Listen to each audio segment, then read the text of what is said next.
But what about height? If the height is off, isn't that also going to create tapers in your parts? And the answer is no.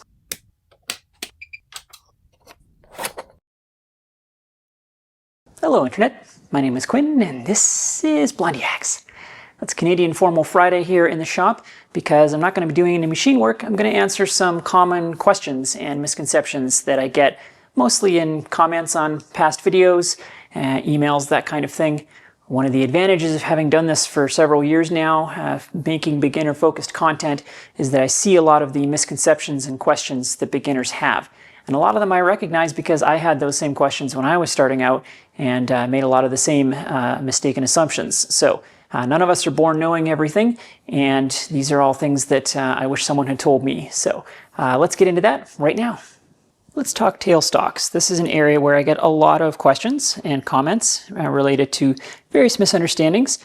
I think the top of the list is probably rigidity. Tailstocks are not rigid. I think beginners imagine in particular that the way that a tailstock works is that it's so rigid that it can force a drill or other tool to go perfectly straight and centered into the work because it's just so strong. And that's not how tailstocks work at all. These things are not at all rigid. They're the floppiest thing in the machine shop by far. The reason that they work for tail support is because they are more rigid than the end of the work flopping around in space. It doesn't take much assistance to increase the rigidity sufficiently to make cuts on long work. So the tailstock is really not that rigid, but it doesn't have to be for that job.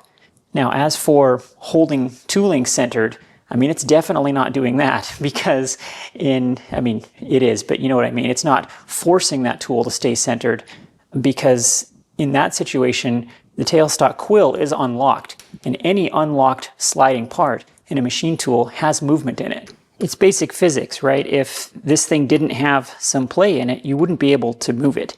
It's not a press fit. There's some clearance in there so that it can slide. That's unavoidable.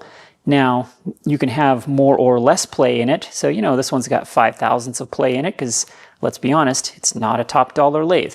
But it doesn't have to be better than this for hobby grade work because the tooling is A, fairly self-centering, as I'll talk about again in a second, and B, the tailstock is not designed for holding concentricity in features in the centers of parts. That's why we have boring bars.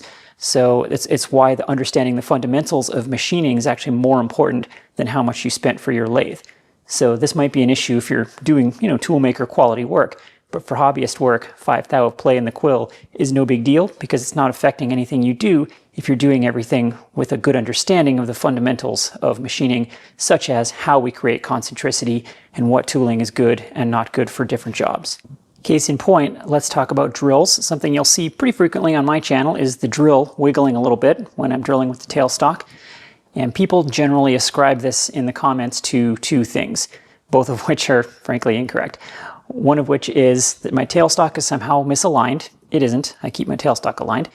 Or the second thing people think is to do with how I'm spot drilling. Now, first and foremost, if you think that a perfectly aligned tailstock is important for accurate drilling and that the tailstock is somehow keeping that drill perfectly centered, I've got bad news for you. Drill's extremely flexible. And this is with the quill locked, mind you. So there's no quill movement here. This is just the drill. And yeah, drill's extremely flexible. On top of that, they are multi-point cutters. And multi-point cutters are never guaranteed to create concentricity. It's just physics. So if you're counting on drills to run perfectly straight, you're in for a bad time. That's why we don't use drills when concentricity and hole dimension are extremely important for the feature. Now on to every internet commenter's favorite topic, spotting drills versus center drills. The conventional armchair wisdom is that you should never start a hole with a center drill, you should only start them with spotting drills. Spotting drills exist in the CNC era for lots of good reasons. They're much more durable than center drills. The tip on a center drill is quite fragile and it can break off. But that's not the reason that people give for their existence. People will talk about the angles. The center drill has a 60-degree angle on it, which is of course designed to match the 60-degree center on a lathe. So its intended purpose, of course, is to create a little cone that allows the tailstock to support the work. All true. Also true, however, is that machinists have been spotting holes with center drills for 100 years and it works just fine. The conventional reason given for spotting drills being better is that the angle on them is better suited. The angle on it is larger than 60 degrees. In fact, it's an angle designed to capture the 118-degree drill cone or drill flute angle at the end of the drill and keep it from wandering. And hey, who knows, it may in fact be a tiny bit better. But here's the important difference. The amount that it matters in the real world for a hobbyist and a non-toolmaker / CNC production machinist is 0. And this is where I think internet commenters get into trouble. They learn things on the internet and there's a gap between the theory and the practice. People get very caught up in what's theoretically true versus what actually matters in the real world. In the real world, what a center drill does is it starts very well centered because it has this little tip on it that keeps the center drill itself centered, and the center drill is very short and very rigid. And so it does a good job of keeping itself centered, and then the drill just follows whatever dimple is already there. It doesn't really care that much what the shape of it is.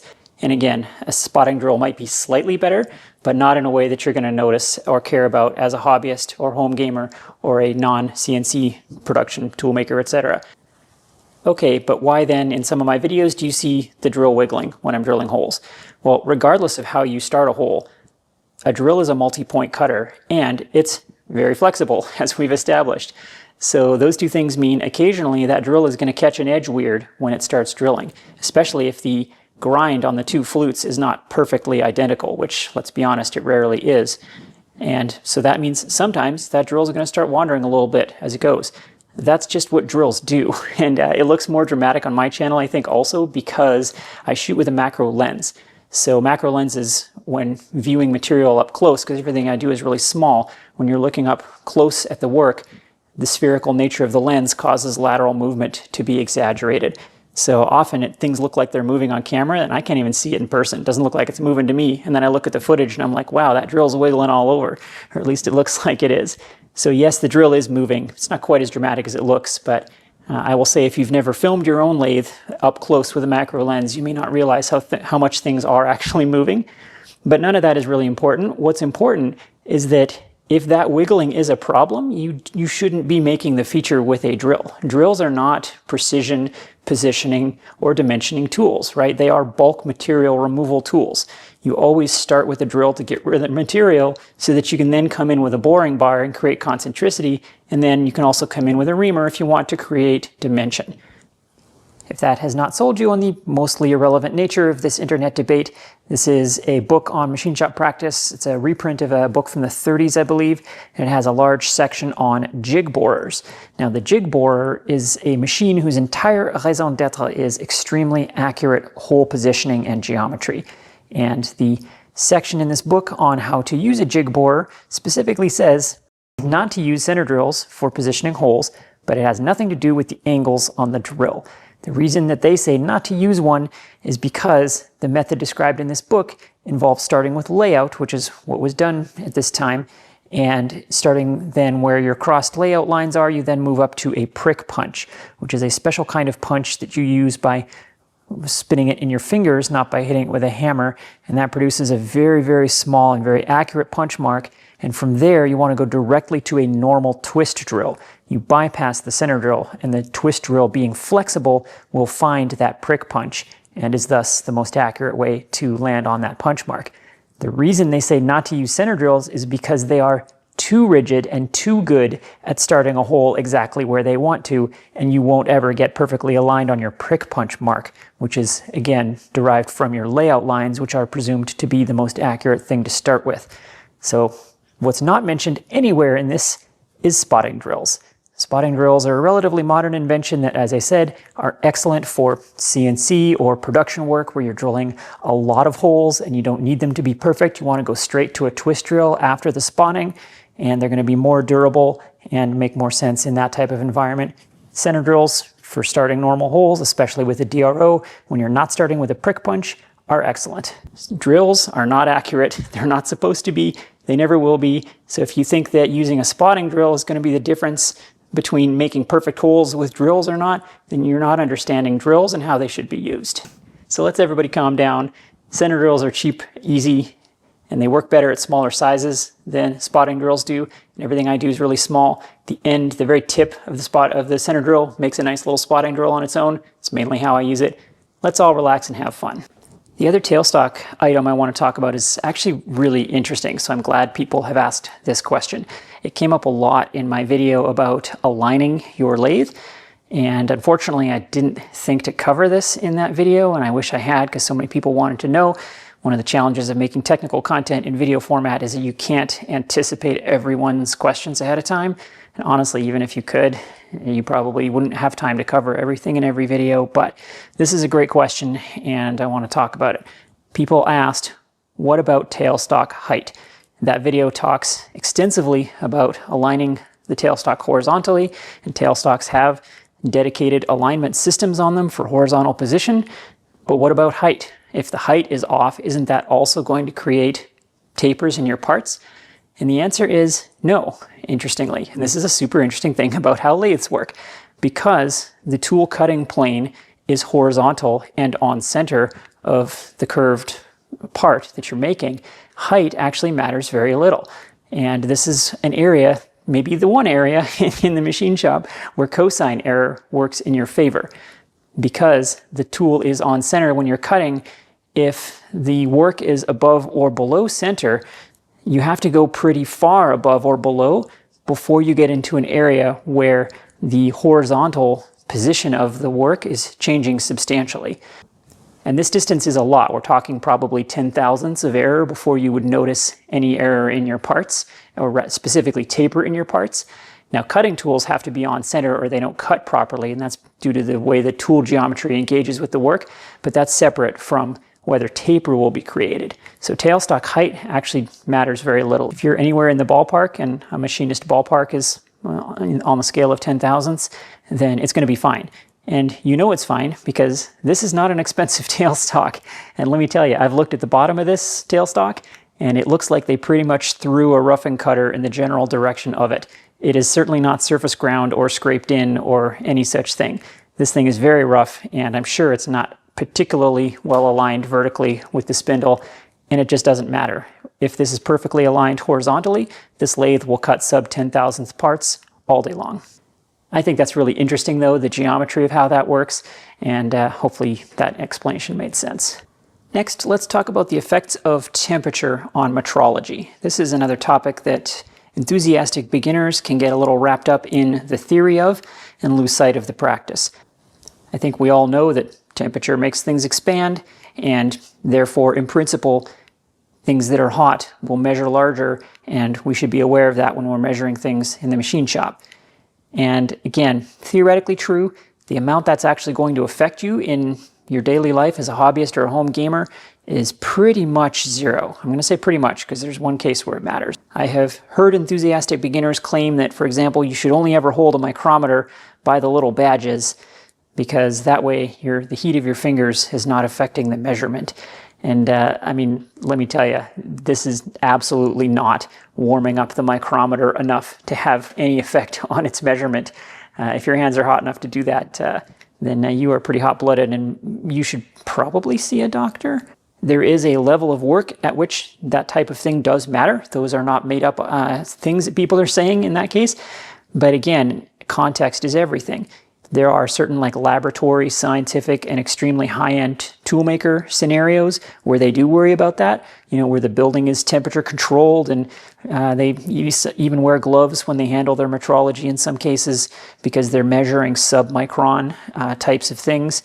You're not doing that. I mean, the amount of expansion that's required to change the reading of this instrument by even a tenth is so much more than you think it is, and you are definitely not going to do that by handling it with your hands. And trust me, if you're struggling to hit tenths as a beginner especially, the heat of your metrology is not why. There's two cases where I think the beginner does, however, need to be aware of it. One is when doing heavy turning, especially on the lathe. If you're cutting, for example, tough cutting materials like tool steel, or if you're cutting for a long time on the part, like if you're removing a lot of material, so you're cutting continuously over multiple minutes, then heat is going to build up in that part and it can be substantial. So a good rule of thumb is if the part is too hot to touch, then let it cool down before you measure it, because that amount of heat in a large enough part absolutely can shift the measurement by half a thou, for example. I have seen that. So if the part's too hot to touch, don't measure it right away, let it cool down, and then you'll be better off. And that is important because if the part is hot and expanded when you measure it, your measurement is going to be inflated. You're going to remove more material than you actually should, and you're going to end up undersize, which is, of course, the worst kind of error in machining. The one other place temperature is worth thinking about for a hobbyist is when using a precision machinist level to, for example, align your lathe. The manuals for these things explicitly say don't handle them too much because the heat of your hands on the bubble and on the platen here can affect it. And again, how true that is probably remains up for debate. Maybe the tool makers out there can actually do some measurements and confirm that, but it doesn't hurt to be a little careful for the once a year when you're going to use this instrument. It doesn't really cost you any extra time, and it can't hurt. And when aligning your lathe, the more variables you can eliminate, the better, because it can be a frustrating process at the best of times. So make it as easy on yourself as possible, and don't handle the precision level more than you need to. Let's talk about a little bit of metallurgy, particularly around yellow metals. I think there's a lot of misconceptions that I hear around these, especially in my comments. A common misconception with yellow metals is whether they are heat treatable or not. And the answer to that is no, with an asterisk, because I guess it depends whether or not you consider annealing to be heat treatable. Basically everything is annealable, but you cannot harden yellow metals by heating them up and quenching them. That process only works in ferrous materials with a minimum carbon level. So that's why people call it high carbon steel, or what people used to call high carbon steel. Nowadays we tend to call it tool steel, or the Brits would call it silver steel. But it has to be ferrous metals with a carbon level above a certain minimum that then becomes hardenable by heating and quenching. Yellow metals are none of those things, and they are not heat treatable in that way. You can anneal them and they will get softer, but the only way they get harder is through a process called work hardening. Most metals are subject to work hardening through varying degrees, and anything that causes mechanical movement in the material gradually hardens it over time. So this can be thermal expansion and contraction. It can also be bending the material, deforming the material. Any kind of flexing or movement of the material gradually hardens it over time. And so if once you've got a material like this annealed to work with it, if you're, say, bending brass into a desired shape, then it is going to be soft after you're done, and there's nothing immediate you can do about that. You just have to be careful with it. Over time, it will gradually harden itself just by existing in the world, but it's going to remain soft for quite a while, and you just have to be careful with it. Yellow metals cannot be forced into a hard state again through any kind of thermal process. While we're talking metals, this is something that I wouldn't say it comes up a lot, but I've seen it in my comments a few times. The belief that for machining copper, a high top rake on your tool is desirable. And I can see where that belief comes from because, of course, on aluminum, it is indeed a very high top rake. 35 degrees is the desired top rake for aluminum, extremely high. And it seems reasonable that that's because aluminum is soft and gummy, therefore it needs that extreme tool angle to break a chip. And copper is also soft and gummy, probably needs the same, right? And I understand why people get this wrong because it's unintuitive, but in fact, the correct top rake angle for copper is 16 degrees. So a little higher than steel, but nowhere close to what you would use for aluminum.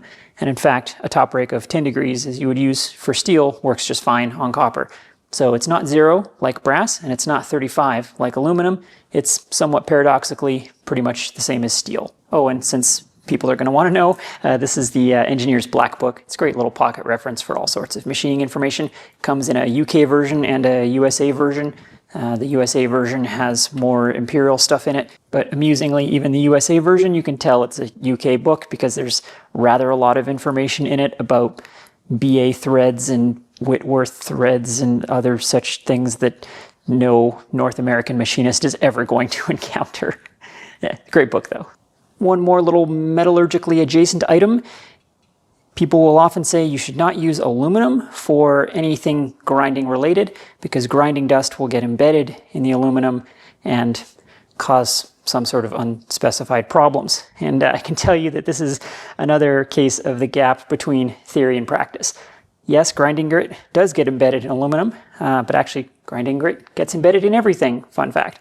It gets embedded in aluminum a little easier because aluminum is soft, but does that mean that you should absolutely never in a million years build a grinder rest out of aluminum?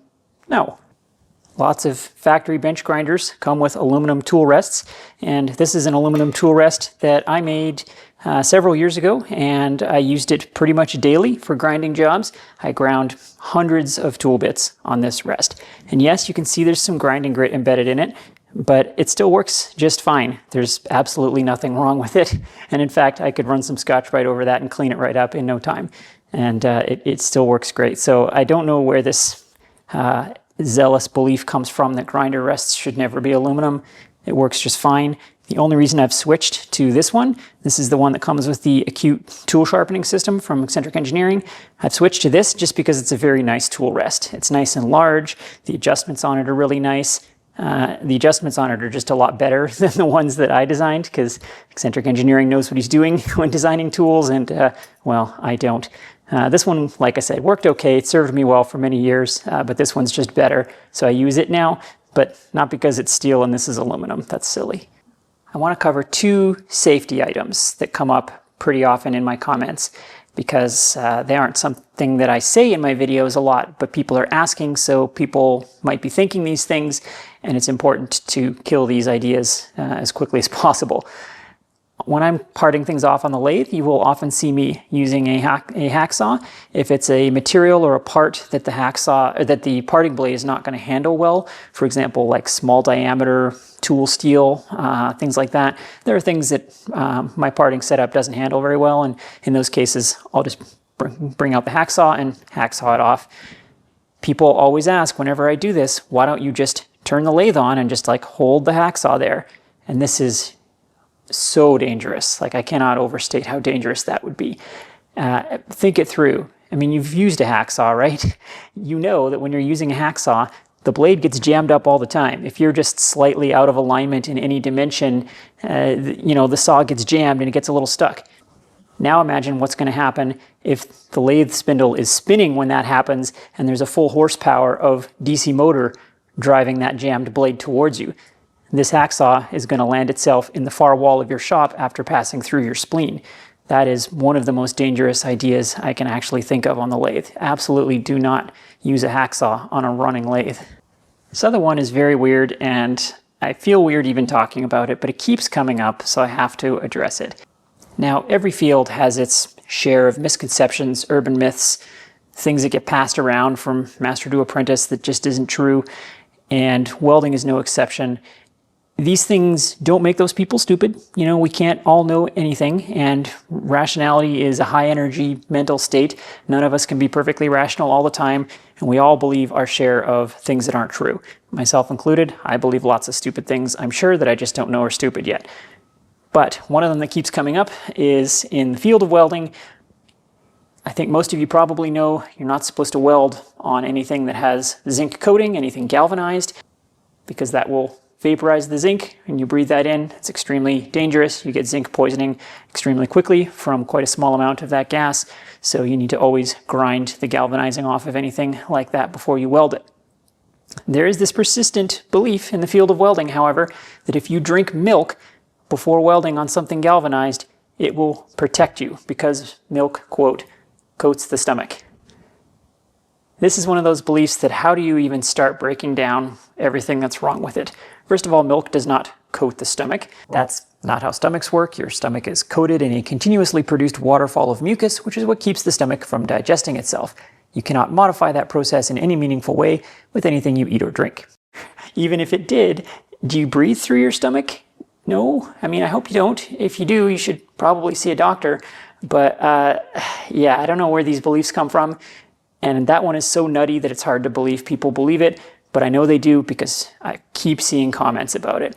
And those are the kinds of comments that just get removed because that kind of dangerous misinformation, I don't want to leave it in my comments where people might see it and pass it on. So yeah, no, drinking milk does not coat your stomach and does not protect you from zinc fumes, and don't weld on things that are galvanized.